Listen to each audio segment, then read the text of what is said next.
Alors, je m'appelle Boccadoro, Brenno Boccadoro. Je suis suisse, musicologue à Genève. Je suis professeur de musicologie à l'Université de Genève.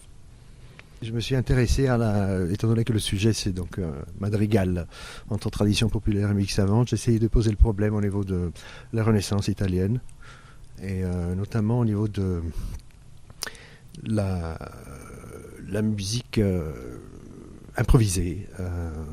Au début du XVIe siècle, il y a toute une tradition, c'est disons le trait d'union entre s'il y a un canal qui relie le madrigal qui est une affaire savante à la musique populaire du XVIe siècle, eh bien ce canal passe par ce qu'on appelle l'aria per cantar versi au XVIe siècle, c'est-à-dire une musique improvisée par des poètes qui chantent, qui improvisent, ils sont bien reçus, ils sont très admirés dans les cours, le rend magnifique, etc.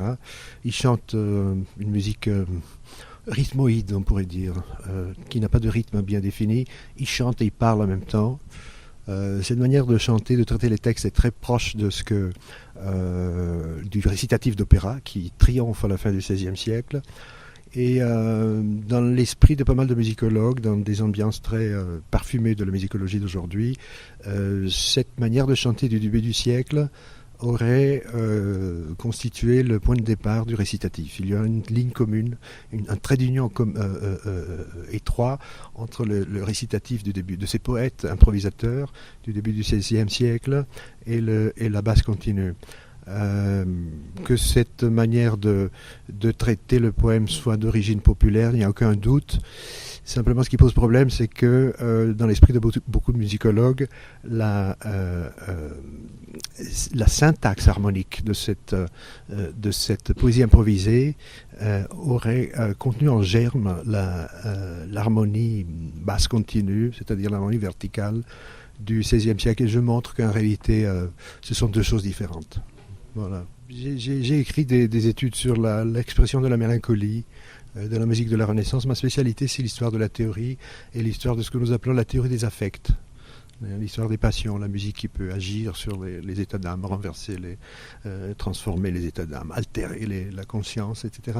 Et la Renaissance, ça devient une affaire ça devient quelque chose ça devient un chapitre de la redécouverte de l'Antiquité grecque. Et la musique donc peut produire la fureur, soigner l'ivresse, donner l'ivresse ou provoquer la mélancolie. À la Renaissance, il y a toute une typologie de composition mélancolique, c'est-à-dire la mélancolie s'incarne dans un certain type de rhétorique musicale. Et donc j'ai écrit pas mal là-dessus. J'ai écrit sur la musique grecque antique, sur la théorie de la musique de l'Antiquité grecque. Et puis je viens d'éditer pour l'année 2012 le dictionnaire de musique de Jean-Jacques Rousseau. Il y a 906 articles de dictionnaire que j'ai commentés. Il vient de sortir, c'est la dernière édition critique de ce grand dictionnaire dans les œuvres complètes, la dernière édition des œuvres complètes de Rousseau, chez Slatkin.